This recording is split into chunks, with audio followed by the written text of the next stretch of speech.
Здравствуйте, меня зовут Налетова Екатерина, учащаяся 10 Б-класса МОУ ТЛ номер 24, города Нюрнберг. Творческий проект «Живопись шерстью. Серых бриллиант якутской природы». Творческий проект рассказывает о истории появления рисования шерстью, варианты живописи шерсти, а также о духовной культуре народа Саха, почитание красивейшей птицы планеты Стерх. Все изложенное обусловливает актуальность выбранной темы. Объектом исследования выступает образ стерха и рисование шерстью. Представленное экономическое обоснование свидетельствует о том, что создавать творческие вещи своими руками не только приятно, но и экономически выгодно. Цель работы – создать картину в технике живопись шерстью, которая будет служить украшением интерьера комнаты и исследованию культуры стерха в культуре народов Саха.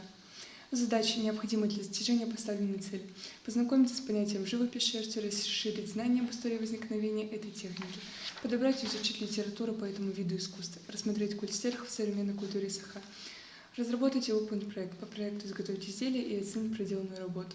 Продукт проекта. Картина, выполненная в технике живопись шерстью. Актуальность. Создание индивидуального маршрута. Изучение нового вида техники, декоративно-прикладного творчества, живопись шерстью.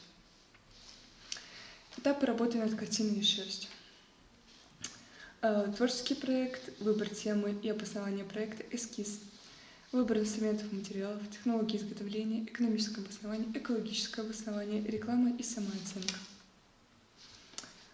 Для работы мне понадобилась шерсть, флизелин белого цвета, клей ПВА, ножницы, пинцет, оргстекло и рамка для самой картины. Технологический этап создания картины. Поверх орглиста нам нужно положить ткань подложку, или в моем случае флизелин, для того, чтобы произошло сцепление нижнего слоя с основным. С основой. Используя метод вытягивания, когда из шерстяной ленты вытягивается прядь широкими тонкими прядями, начинаем рисовать фон, используя оттенки серый, белый, темно-коричневый, светло-коричневый и охристо-желтый.